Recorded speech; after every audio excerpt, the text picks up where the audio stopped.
बिस्मिल्लाहिर्रहमानिर्रहीम। Dear students, अस्सलामु अलैकुम। मुझे उम्मीद है कि आप सब खैरियत से होंगे। पिछले लेक्चर में हमने क्लास 3 की इंग्लिश की बुक के लेसन नंबर 2 को रीड किया था और आज हम लेसन नंबर 2 की ट्रांसलेशन करेंगे। देखें, लेसन था गेटिंग लॉस्ट और आज हम गेटिंग लॉस्ट की एक्सरसाइज करने जा रहे हैं और हम इस कंप्लीट एक्सरसाइज आज करेंगे। देखिए, एक्सरसाइज में नंबर ए पे सबसे पहले उन्होंने हमें क्वेश्चन आंसर दिए हैं। Answer the questions. अब हम क्वेश्चन आंसर्स करेंगे। क्वेश्चन नंबर 1 है, what did mom say to Annie to remember? What did mom say to Annie to remember? अम्मी ने एनी से क्या याद रखने को कहा? शी सेड, उन्होंने कहा। शी सेड, उन्होंने कहा। इफ़ यू गोट लॉस्ट, अगर तुम खो जाओ। इफ़ यू गोट लॉस्ट, अगर तुम खो जाओ। Stay right where you saw me last. Stay right where you saw me last, वहीं रुकी रहना जहाँ तुमने मुझे आखिरी बार देखा हो। And I will come back for you. And और I will come back for you, और मैं तुम्हारे लिए वापस आ जाऊँगी। She said, if you got lost, stay right where you saw me last, and I will come back for you. Question number 2 की तरफ आते हैं। Why did Annie stop? Why did Annie stop? Annie क्यों रुक गई? Answer है, she stopped, वो रुक गई। टू लुक एट आ, देखने के लिए। Wonderful giant teddy bear, wonderful हैरत अंगेज। गेंट बहुत बड़ा, टेडी बियर टेडी भालू। वो क्या करने के लिए रुक गई थी? वो एक बहुत हैरत अंगेज और बड़ा टेडी बियर देखने के लिए रुक गई थी। She stopped to look at a wonderful giant teddy bear. She stopped to look at a wonderful giant teddy bear. Question number 3 की तरफ आते हैं। What did Annie do when her parents had gone? What did Annie do when her parents had gone? Annie ने क्या किया जब उसके वालिदैन चले गए? Annie sat down next to the giant teddy bear and waited. Any sat down, Annie बैठ गई।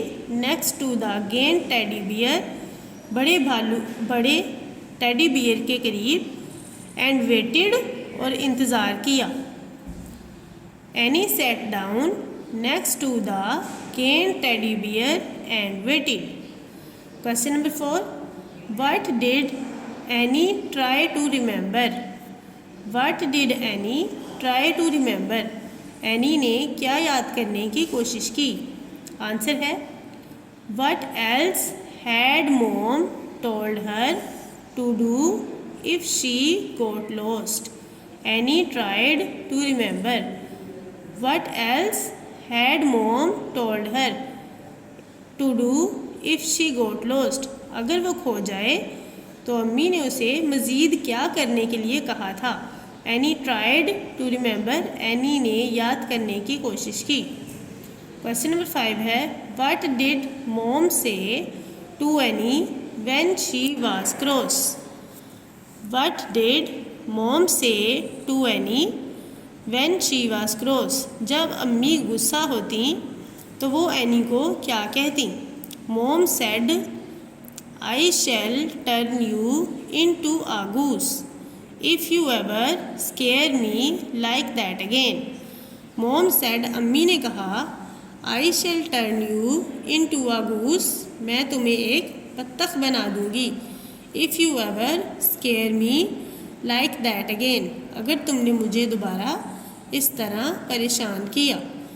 Mom said, I shall turn you into a goose if you ever scare me like that again.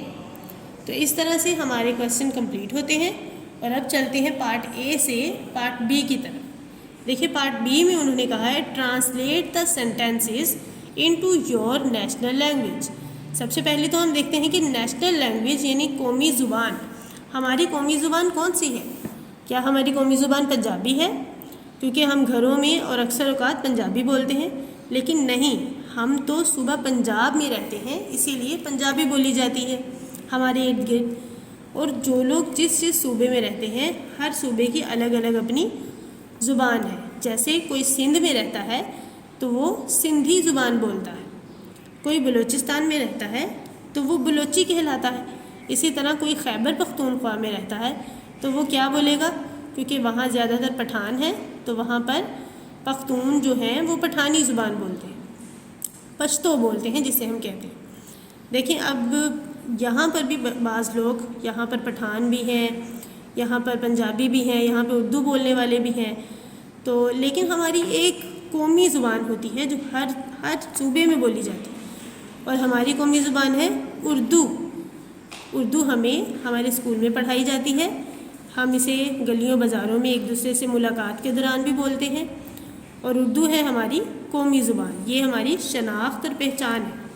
तो इन्होंने क्या कहा है? Translate the sentences into your national language, कि अपनी national language यानी कौमी ज़ुबान में इन जुमलों को तर्जमा करें। तो अब इन्होंने हमें इंग्लिश में वर्ड दिए हैं, हमने इसे उर्दू में इनका तर्जमा करना है। देखें, stay right where you saw me last, ये जुमला तो उसी कहानी में से लिया गया है जो हमने पढ़ी थी, एनी की कहानी गेटिंग लॉस्ट। स्टे राइट वहीं रहना, where you saw me last जहाँ तुमने मुझे आखिरी बार देखा हो, वहीं रहना जहाँ तुमने मुझे आखिरी बार देखा हो। आगे चलते हैं। व्हेन डिड यू सी सूजी लास्ट, अब ये है क्वेश्चन, तो क्वेश्चन के आगे क्वेश्चन मार्क लगाया गया है। अगर क्वेश्चन ना हो, सीधा जुमला हो, तो हम वहाँ पे सिर्फ एक डॉट लगाते हैं, एक कोमा हम तब लगाते हैं। देखिए यहाँ पे हमने जब सवालात पढ़े थे तो यहाँ कहा था मॉम सेड, अम्मी ने कहा, उसके बाद हमने यहाँ कोमा लगाया था, और फिर अम्मी ने जो भी बात कही उसे हमने इस तरह से एक ब्रैकेट में बंद किया, हमने इस तरह से कोमा लगा के उसे बंद किया। लेकिन देख सकते हैं कि पूरा सवाल ख़त्म होने के बाद हमने यहाँ डॉट लगाया है। इसी तरह हर जुमले के आखिर पे डॉट लगाना है। लेकिन अगर वो जुमला है सवालिया, तो सवालिया जुमले के साथ हम सवालिया निशान यानी क्वेश्चन मार्क लगाएंगे। जैसे वहाँ उन्होंने कहा है व्हेन डिड यू सी सूजी लास्ट, आपने सूजी को आखिरी बार कब देखा, तो ये सवाल हुआ, तो सवाल के आगे लगाएंगे सवालिया निशान। आगे चलते हैं। When did you phone your sister last, when did you phone your sister last, आपने अपनी बहन को आखिरी मर्तबा कब फ़ोन किया। अब ये भी सवाल था तो सवालिया निशान लगाया गया है। When did you last take medicine, when did you last take medicine, आपने आखिरी बार दवा कब ली या कब खाई, तो ये भी सवाल है तो सवालिया निशान लगाएंगे। When did they last win the match, उन्होंने आखिरी मर्तबा कब मैच जीता, उन्होंने आखिरी मर्तबा कब मैच जीता। When did you last eat the ice cream, when did you last eat the ice cream, आपने आखिरी बार कब आइसक्रीम खाई, आपने आखिरी बार कब आइसक्रीम खाई। तो इस तरह से हमारे जो सेंटेंसेस हैं वो भी अपनी नेशनल लैंग्वेज में कन्वर्ट हो चुके हैं। तो आप लोगों ने इसी तरह से इसे अपनी कॉपीज़ में लिखना है, क्वेश्चन आंसर को भी आपने अपनी कॉपीज़ पे लिखना है। तो मुझे उम्मीद है कि आपको अच्छे से समझ आ गई होगी। पहले भी हम ये काम सारा आपको क्लास में करवा चुके हैं, ये आपकी रिवीजन है। तो चलिए मिलते हैं नेक्स्ट लेक्चर के साथ, तब तक के लिए अपना ख्याल रखें। अल्लाह हाफ़िज़।